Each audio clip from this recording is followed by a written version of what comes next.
नमस्कार दोस्तों, मैं राजेश कपूर आपका टेक टॉक्स के एक नए एपिसोड में बहुत बहुत स्वागत करता हूं।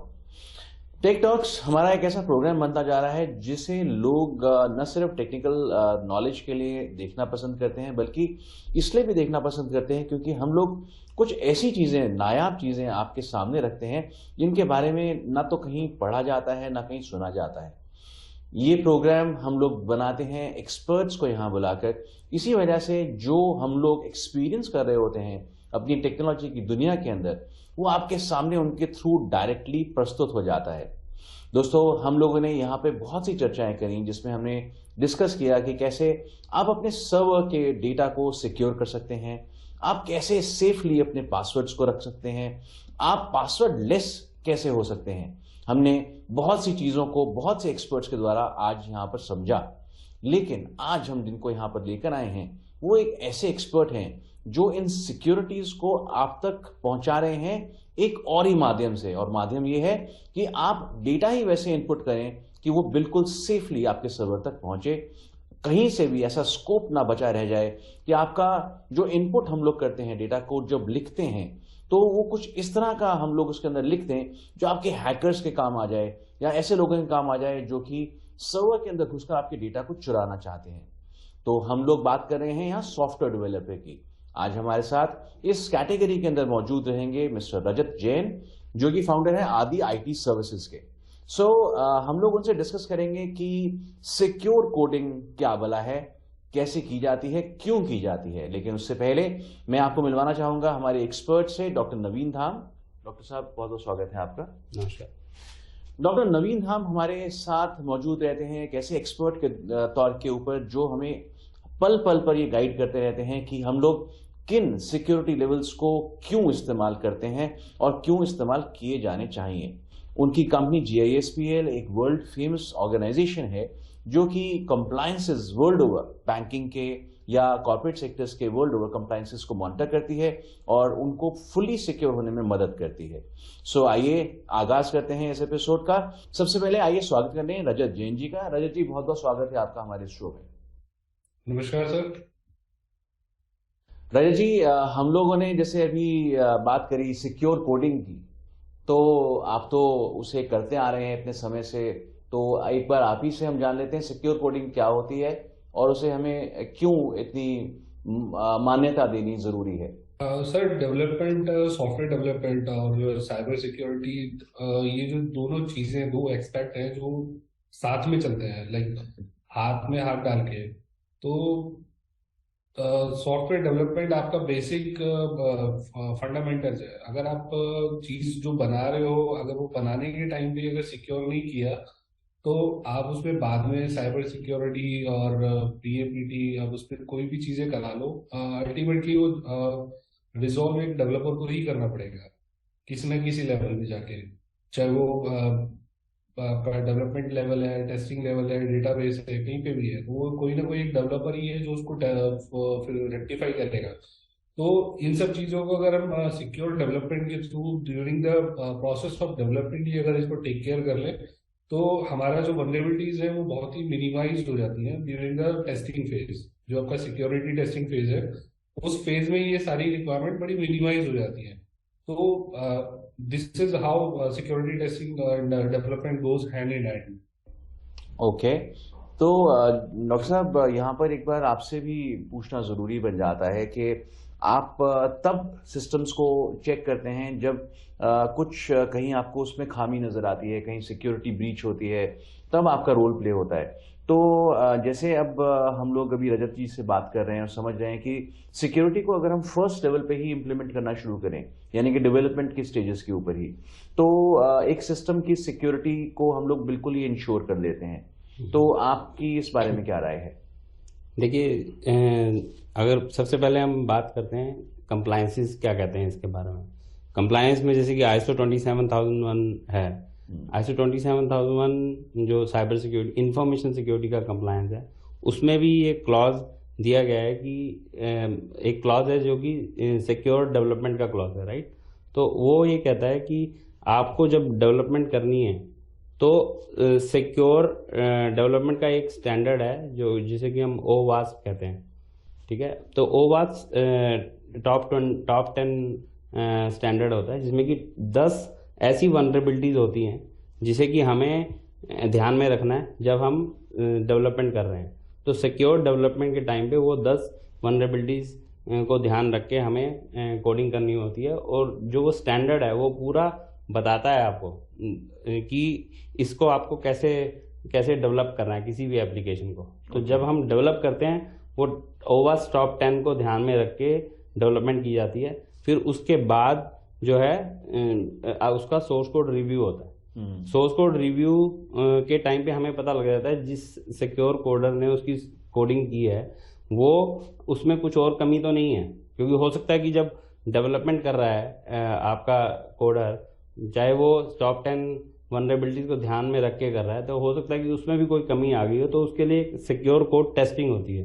तो जब सिक्योर कोड टेस्टिंग हो जाती है तो उसमें जो जो कमी निकलती है हम वापस कोडर को देते हैं कि आप इसको ठीक करो, वो ठीक करते हैं। दोबारा उसकी असेसमेंट होती है, सिक्योर कोड टेस्टिंग होती है, सोर्स कोड की पूरी टेस्टिंग की जाती है कि सोर्स कोड में कहीं कमी तो नहीं रहेगी। तो वो जब टेस्टिंग होती है, अगर वो पूरी पास हो गई, तब हम उसको आगे नेक्स्ट डेवलपमेंट फेज में लेके जाते हैं। अच्छा। तो ये पूरा प्रोसेस होता है जिसमें कि हमें इंश्योर करना है कि कोडिंग जो हो रही है सिक्योर वे में हो रही है। रजत जी, अगर मैं आपसे ये पूछूं कि सिक्योर कोडिंग के अंदर ऐसी कौन सी खास चीज़ है कि जो आपको दूसरे प्रोग्रामर से अलग कर देती है, तो वो क्या होगी? सर, जैसा भी डॉक्टर साहब ने बोला दिया, ये OWASP की कुछ 10 वनरेबिलिटीज होती हैं जो कि डेवलपमेंट के टाइम पे हमें ध्यान रखनी होती है। तो सिक्योर कोडिंग के लिए हम लोग इन सब चीज़ों का, फॉर एग्जांपल जैसे कि आपका जो डेटा है, सेंसिटिव डेटा कहीं भी क्लाइंट साइड पे नहीं होना चाहिए।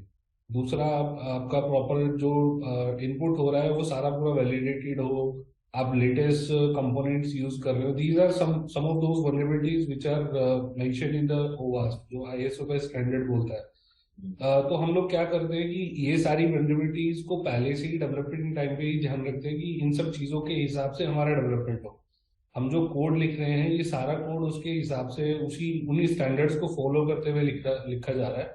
Although it takes time, but at the end उसका जो ओवरऑल इम्पैक्ट आता है डेवलपमेंट साइकिल पे वो रिड्यूस हो जाता है। जैसे भी डॉक्टर साहब ने बोला कि पहले ये वनरेबिलिटीज का असेसमेंट करते हैं, देन कोड का रिव्यू करते हैं। तो ये जो साइकिल है, रिव्यू वाला साइकिल, रिव्यू होने के बाद वापस कोड का डेवलपर के पास आना, ये साइकिल रिड्यूस हो जाती है अगर आप पहले से वो डेवलपमेंट की सारी प्रैक्टिसेस को फॉलो कर रहे हैं। इन्होंने बात करी भी इनपुट वैलिडेशंस की, तो एक बार मैं आपको एक एज ए यूज़र आपको ध्यान में डालना चाहूँगा कि कभी कभी जब हम किसी एक इनपुट बॉक्स के अंदर कुछ लिख रहे होते हैं तो अचानक से हमारे स्क्रीन के ऊपर मैसेज आ जाता है कि special characters are not allowed, या स्पेशल कैरेक्टर्स जो हैं वो ये वाला कैरेक्टर जो है नहीं अलाउड है। तो उसके पीछे का भी कारण जान लेते हैं, आपको बहुत इंटरेस्टिंग लगेगा ये रीज़न जान के। रजत जी, क्या रीज़न रहता है इसके पीछे? सर, ये जो इनपुट वैलिडेशन हम लोग लगाते हैं, जैसे स्पेशल कैरेक्टर्स हैं, these special characters are part of sometimes is a part of malicious code. तो अगर हम ये भी अलाउ करेंगे तो हैकर क्या करता है कि ये कोड डाल के आपके सर्वर को क्रैश करना या सर्वर से कुछ सेंसिटिव इंफॉर्मेशन निकालना, तो इस तरह की चीजें वो करते हैं। तो इन सब चीजों को हम लोग बाईपास करते हैं ड्यूरिंग द इनपुट। तो ये there are two level of validation. पहले आपका जो ब्राउजर है, ब्राउजर इज अ क्लाइंट, जो भी आपका जैसे क्रोम आप यूज कर रहे हो या सफारी आप यूज कर रहे हो, तो पहले आपका क्लाइंट लेवल पे चीजें वैलिडेट होती हैं कि वो क्लाइंट से सर्वर पे ही ना आए। लेकिन सर्वर पे इनकेस अगर आ जाती है तो सर्वर पे भी पहले वैलिडेट होती है बिफोर एग्जीक्यूशन। तो वो सर्वर पे अगर किसी भी वजह से क्लाइंट पे वैलिडेशन फेल हुआ तो वो सर्वर पे दोबारा चेक होगा, देन वो सर्वर को जाएगा प्रोसेस होने के लिए। तो ये वैलिडेशन, ये जो आपने भी मैसेज की बात किया, ये मैसेज इसीलिए हम लोग यूजर्स को देते हैं कि भाई आप जो डाल रहे हो इट इज नॉट अलाउड, आप जो है इसको ठीक करो, देन आप जो वैलिड इनपुट्स है वो डालो। ओके डॉक्टर साहब, जैसे ये तो हो गया कि हम आजकल के ज़माने की बात कर रहे हैं जहाँ पर हम लोग सिक्योर कोडिंग को एक पहचान चुके हैं और उसको अब इम्प्लीमेंट भी कर रहे हैं सिक्योर प्रोग्राम्स बनाने के लिए। कुछ जगहों पर जहां पुराने सॉफ्टवेयर चल रहे हैं जो बहुत पहले के बने हुए हैं लेकिन बिल्कुल ठीक ठाक चल रहे हैं, उनके अंदर कोई इस तरह की प्रॉब्लम्स नहीं है, लेकिन डेफिनेटली उस समय इतनी वल्नरेबिलिटीज का आइडिया नहीं हुआ करता था, तो उनका ध्यान नहीं रखा गया है, बाईपास हो चुकी हैं या फिर इम्प्लीमेंट ही नहीं हुई। तो जब आपको ऐसी किसी एप्लीकेशन के बारे में पता चलता है तो ऑर्गेनाइजेशन बोलती है भाई ये एप्लीकेशन हमारे लिए बिल्कुल ठीक है, तो आप इसको रिजेक्ट नहीं कर सकते, तो आप क्या वे आउट निकालते हो? उसमें देखिए, अगर वो एप्लीकेशन वनरेबल है तो हैकर तो उसको अटैक कर ही सकते हैं जी। बट हम एक प्रोसेस होता है जिसको हम कहते हैं रिस्क मैनेजमेंट, राइट। तो जब हम रिस्क मैनेजमेंट के अकॉर्डिंग हम रिस्क असेसमेंट करते हैं उस पूरी ऑर्गेनाइजेशन की, तो हमें पता लगता है कि ये ऐसी चीज़ें हैं जो और ये ऐसे एसेट्स हैं या ऐसी एप्लीकेशंस हैं जो कि वनरेबल हैं। तो जो वनरेबल एप्लीकेशंस होती हैं हम हाईलाइट करते हैं कंपनी को कि ये वनरेबल हैं और हैकर्स को कर सकते हैं। अब जैसे कि आपने कहा कि वो कहता है कि नहीं हम इसको ऑब्सोलीट नहीं कर सकते या इसको हम हटा नहीं सकते और ये हमारी यूज़ की एप्लीकेशन है, तो हम उनको कहते हैं कि ठीक है आप इसकी वनरेबिलिटी असेसमेंट कराओ, हम आपको बताएंगे इसमें कितने सारे गैप्स हैं और जब गैप्स जो निकलेंगे उसको आप क्लोज करवाओ और वो क्लोज होने के बाद हम दोबारा हैक करेंगे, दोबारा आपका टेस्ट करेंगे, सिक्योरिटी टेस्टिंग, फिर अगर कुछ निकलता है फिर उसको क्लोज, वो हम तब तक करते रहेंगे जब तक सारा गैप्स क्लोज ना हो जाए और फिर आप इस एप्लीकेशन को यूज़ कीजिए, चाहे वो पुरानी है तब भी कोई बात नहीं, हम उनके गैप्स क्लोज करने के लिए हम बैठे हैं, तो हम क्लोज करते हैं। फिर वो जब वो सेफ हो जाती है हम उनको सर्टिफाई कर देते हैं कि दिस इज सेफ एप्लीकेशन, फिर हम उनको अलाउ करते हैं कि now you can use these application. Rajat, आप बेहतर बता पाएंगे कि जैसे अभी वल्नरेबिलिटीज की बात डॉक्टर साहब कर ही रहे हैं, तो एक टर्म होती है code injection vulnerabilities, meaning you what exactly is this and क्या कैसे आप उसको एक्सप्लेन करेंगे? कोड इंजेक्शन बेसिकली क्या होता है, जैसे आपने इनपुट जो भी जैसे हम बात कर रहे थे इनपुट वैलिडेशन का, तो कोड इंजेक्शन भी सेम वही चीज है। आपका इनपुट फील्ड के थ्रू किसी भी तरह से सर्वर पे कोई भी कोड का एग्जीक्यूशन होना है, तो इस कोड इंजेक्शन को हम लोग प्रिवेंट करते हैं जनरली आपका इनपुट वैलिडेशन के थ्रू।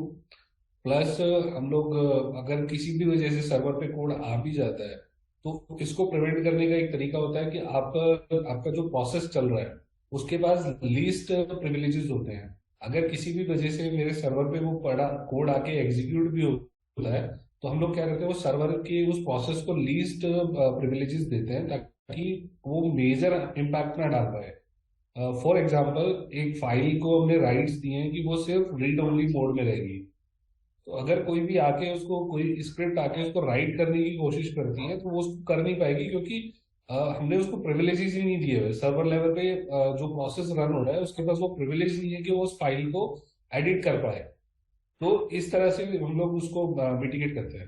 डॉक्टर साहब, जैसे हम लोग इंक्रिप्शन के बारे में बड़ा सुनते हैं आजकल, जैसे कभी हम मैसेजिंग किसी ऐप को खोलें तो उसमें लिखा होता है end to end encryption is in your, I mean the chat is incorporated with that. So encryption का बेनिफिट क्या हम लोग कोडिंग के दौरान भी उठाते हैं? मतलब हम लोग कोड बनाते समय ही ये इंश्योर कर लें कि अगर डेटा ट्रांसफरिंग हो रही है किसी डेटाबेस फाइल के अंदर तो इनक्रिप्टेड फॉर्मेट के अंदर ही राइट हो, तो ये आप मानते हैं कि एक अच्छा टूल हो सकता है to ward off any attacks?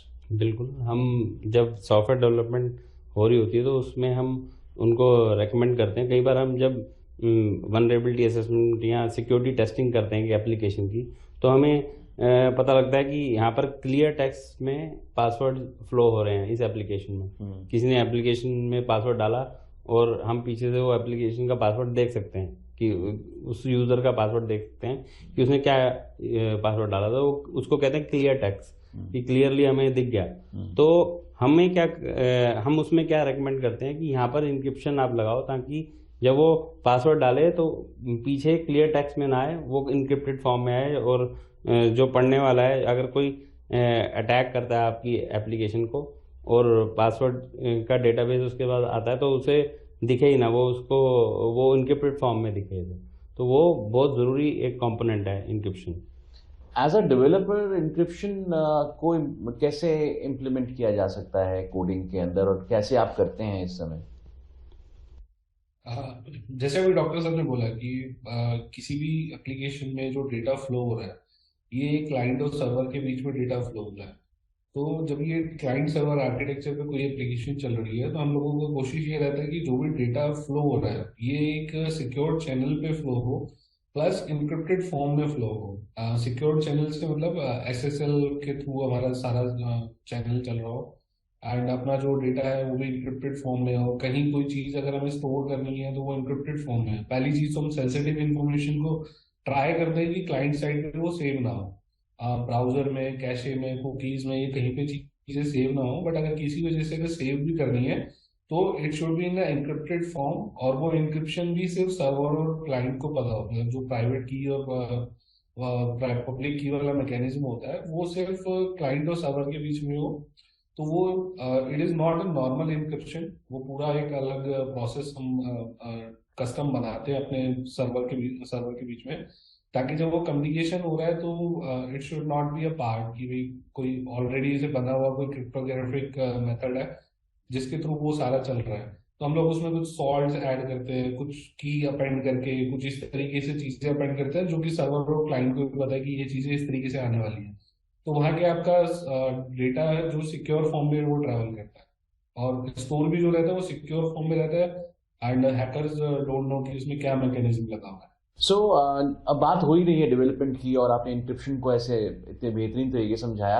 एक कॉमन ऑथेंटिकेशन के बारे में भी मैं समझना चाहूँगा आपसे। डेवलपर्स को इसके बारे में क्या, कैसे इनकॉर्पोरेशन की करनी चाहिए, कैसे इसको ट्रीट किया जाता है? कॉमन ऑथेंटिकेशंस में यूजर ऑथेंटिकेशन और authorization, there are two things in user context.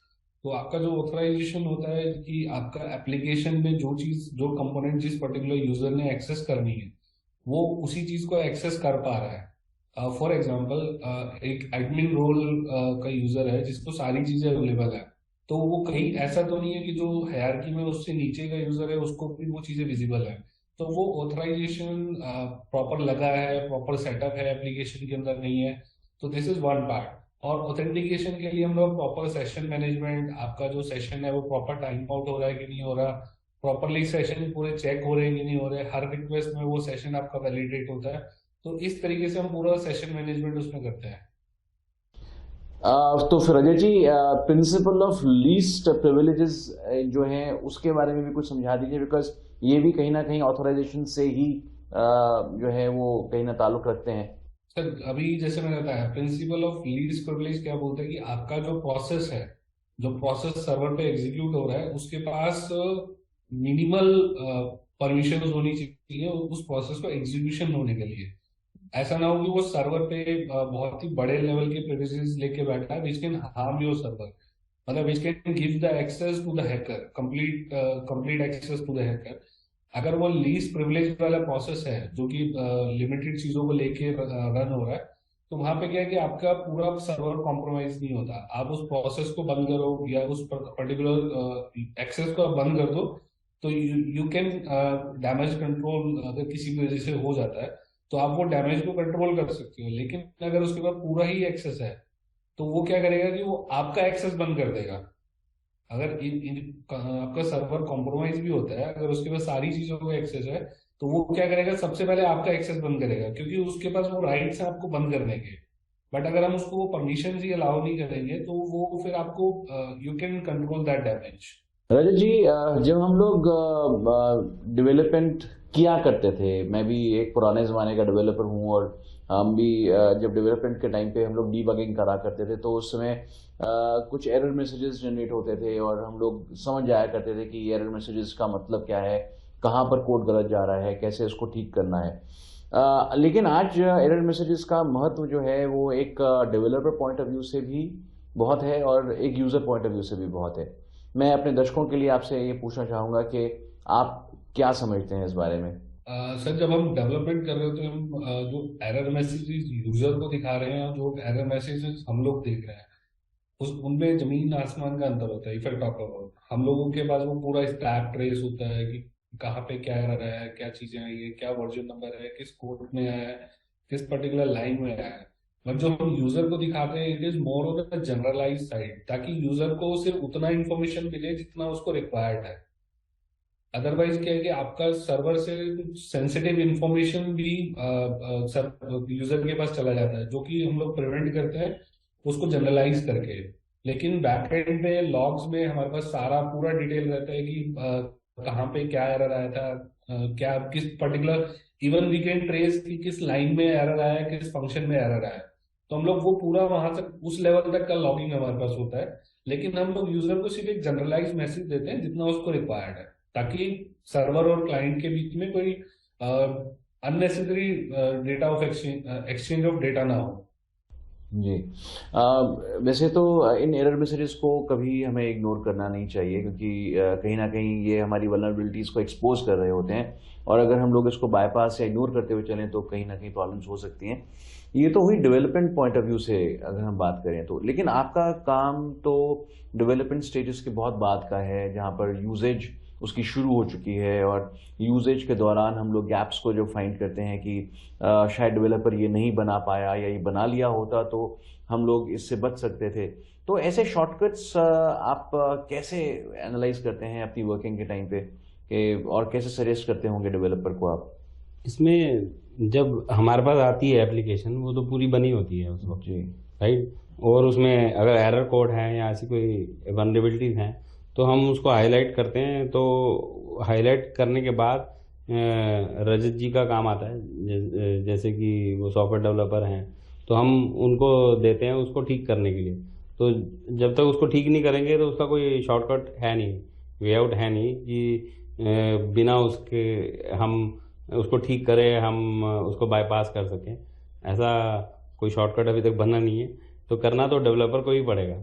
जो डेवलपर है उसे उस एरर को ठीक करना पड़ेगा, या जो भी वनरेबिलिटीज आई हैं वो ठीक होके वापस अपडेट करना पड़ेगा आपकी एप्लीकेशन को, और फिर उस पर हम वर्क कर सकते हैं। जैसे आप अपनी मोबाइल एप्लीकेशंस पे ही देखते हैं, हर आए दिन कोई ना कोई नया पैच आ जाता है। तो वो पैच क्यों आता है? वो इसीलिए आता है कि जो पुराने एरर्स हैं उनको ठीक करने के लिए नया पैच कंपनी निकालती है। नहीं तो उसका कोई शॉर्टकट है नहीं। अगर शॉर्टकट होता तो फिर पैच भी नहीं आते। जी बिल्कुल ठीक है। और मैं ये तो इतना समझ गया हूँ रजत जी कि ये फील्ड जो है वो इतनी वास्ट है और लगातार चेंज होती जा रही है, नया नया बहुत कुछ आता जा रहा है। जैसे अभी बताया, पैचेस जो हैं हर 15 दिन 20 दिन के अंदर हमारे पास मोबाइल के ऊपर एक मैसेज आ जाता है कि your software has been upgraded, आप उसको डाउनलोड कर लीजिए। आप लोगों को कितना ज़रूरी हो जाता है अपने आप को कॉन्स्टेंटली अपग्रेड करना, आपकी जो लाइब्रेरीज होती हैं उनको ठीक से मेंटेन करना आपके लिए कितना ज़रूरी हो जाता है अपने आप को लगातार अपडेटेड रखना? और यदि आप अपने आप को अपडेटेड नहीं रखते, डेफिनेटली हम समझते हैं कहाँ आप लैग कर जाएंगे, लेकिन सिक्योरिटी पॉइंट ऑफ व्यू से उसमें कितना खतरा रहता है?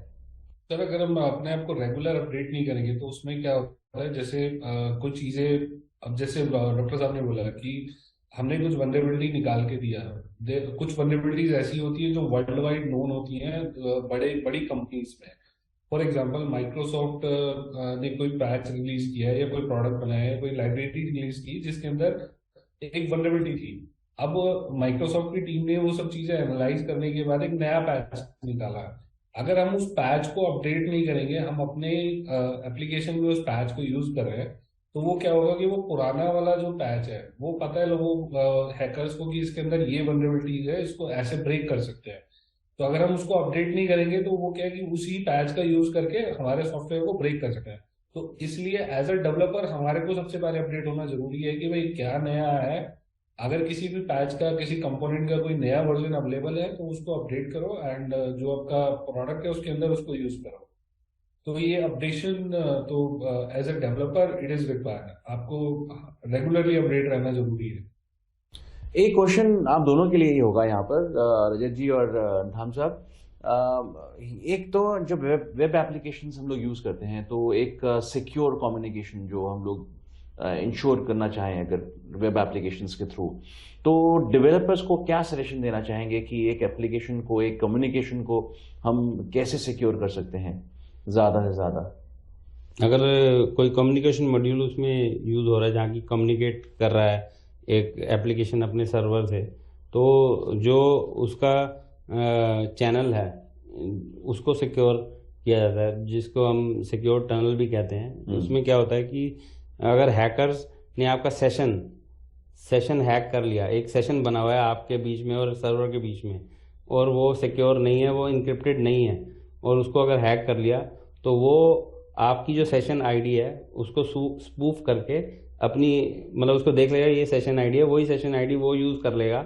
तो सॉफ्टवेयर को ये लगेगा कि आप वो हैकर जो है वो ऑथेंटिकेटेड यूज़र है, तो वही सेम सेशन आईडी से वो आपके सर्वर से कांटेक्ट बना लेगा। तो वो उसको सिक्योर करने के लिए इंक्रिप्शन का यूज़ होता है, जैसे पहले भी हमने बताया कि SSL या अदर इंक्रिप्शन भी हैं जिसको यूज़ करके हम उसको सिक्योर कर देते हैं ताकि हैकर उस सेशन के बीच में ना आ सके। ओके, तो ये तो एक पॉइंट ऑफ व्यू हो गया एक ऑब्जर्वर का। मैं यूजर भी नहीं कहूंगा डॉक्टर धाम को, because he is observing how the users are using the applications, और उस दौरान क्या वल्नरेबिलिटीज वो फेस करते हैं और जिसको सिक्योर करना उनका काम हो जाता है। एज अ डेवलपर आपको क्या लगता है कि अभी और क्या कुछ और इम्प्लीमेंट हो सकता है to make communication secure on web? Sir, इसमें कुछ चीजें रहती है, जैसे आपका जो डिफॉल्ट कॉन्फ़िगरेशंस होती हैं, डिफॉल्ट नेम्स होते हैं। जनरली डेवलपर्स क्या करते हैं, जो डिफॉल्ट फ्रेमवर्क्स ने नेम सेट किए हुए हैं जनरली उसी को कैरी करते हैं। तो हम लोग क्या करते हैं, उसमें कुछ ना कुछ अपेंड हटा देते हैं, कुछ अपेंड कर देते हैं, ताकि जो यूज करने वाले को नहीं पता लगेगा कि क्या चेंज हुआ है। बट बिहाइंड द सीन आपने वो जो डिफॉल्ट कॉन्फ़िगरेशन लिखी हुई थी तो वो आपने चेंज कर दी, तो वो क्या है, वो हैकर का काम थोड़ा सा मुश्किल करता है। पहले उसको वो ढूंढना है। अगर आपने सेम कॉन्फ़िगरेशन यूज किया तो उसको पता है कि एक सेशन का की आएगा जिसका नेम होगा XYZ, लेकिन मैंने क्या किया, उसको XYZ से ZYX कर दिया फॉर एग्जाम्पल। तो अब उसको पता नहीं है कि मैंने उसको ZYX किया है या क्या नेम सेट किया है, तो वो हमने डिफॉल्ट कॉन्फ़िगरेशन चेंज कर दी है। तो इस तरह की चीजें हम लोग डेवलपमेंट के पॉइंट ऑफ व्यू से ध्यान रखते हैं, ताकि कॉन्फ़िगरेशन और ये जो भी इंक्रिप्शन हमारा जा रहा है, जो भी कम्युनिकेशन हो रहा है एप्लीकेशन और सर्वर के बीच में, वो एक सिक्योर्ड वे में कम्युनिकेशन। वंडरफुल। सो रजत जी, आपको मैं थैंक्स बोलना चाहूँगा। आपने इतना समय निकाला हमारे लिए पहली बात तो, और आपने इतनी वैल्यूएबल इन्फॉर्मेशन हमारे साथ शेयर करी, इसके लिए बहुत बहुत शुक्रिया आपका। और डॉक्टर धाम, हमेशा की तरह आपकी इनपुट्स तो हमेशा ही बहुत ही वैल्यूएबल रहती हैं, एंड वो इस प्लेटफॉर्म को और ज़्यादा जिसे कहते हैं पसंदीदा बना देती हैं, तो इसके लिए आपका बहुत बहुत शुक्रिया। दर्शकों, मैं आपसे ये कहना चाहूँगा कि यदि आप एक सिक्योर कोडिंग प्लेटफॉर्म ढूंढ रहे हैं या फिर प्रोग्रामर ढूंढ रहे हैं, रजत जी के नंबर्स हम लोग यहाँ फ्लैश कर रहे हैं, आप उन्हें नोट कर लीजिएगा। ऐसे व्यक्तियों से आपका रूबरू होना बहुत इंपॉर्टेंट हो जाता है, उनसे कुछ नया सीखने के लिए भी और उनसे कुछ नया बनवाने के लिए भी। आई एम श्योर वो आपके लिए बहुत ही हेल्पफुल रहेंगे। साथ ही में ये प्रोग्राम जिसके सौजन्य से यहाँ आपको प्रस्तुत हो पाता है, वो प्लेटफॉर्म्स हैं GISPL, और GISPL एक ऐसी संस्था है दोस्तों जो कि आपकी ऑर्गेनाइजेशन सिक्योरली काम कर रही है या नहीं कर रही, उसका एक सर्टिफिकेट आपको दे देते हैं कि येस यू आर सिक्योर और yes you are not secure, but you can do this much, and from these organizations that you may become a very secure organization to work. And साथ ही में cloud access का भी शुक्रिया अदा करना चाहूँगा, जो कि एक बहुत ही सिक्योर प्लेटफॉर्म है। यदि आप अपना डेटा बिल्कुल सिक्योर्ड एनवायरनमेंट में रखना चाहते हैं तो क्लाउड एक्सेस से बेहतर प्लेटफॉर्म शायद ही आपको मिले। मैं GISPL के नंबर्स भी यहाँ फ्लैश कर रहा हूँ और क्लाउड एक्सेस के नंबर्स भी यहाँ फ्लैश कर रहा हूँ। दोनों ही संस्थाओं से यदि आप जुड़ेंगे तो आपको भरपूर फायदा मिलेगा। इस सीरीज में आप उम्मीद करता हूं कि काफ़ी कुछ सीख पा रहे होंगे, जान पा रहे होंगे। यदि हमें कहीं इंप्रूवमेंट की ज़रूरत है तो हमारे नंबर्स भी यहाँ दिए जा रहे हैं, आप हमारे को भी लिख सकते हैं और अपनी सुझाव हमारे को भेज सकते हैं। We will take care that we make better programs the next time. So आज के लिए इतना ही, जल्द मिलते हैं आपसे अगले एपिसोड में। धन्यवाद।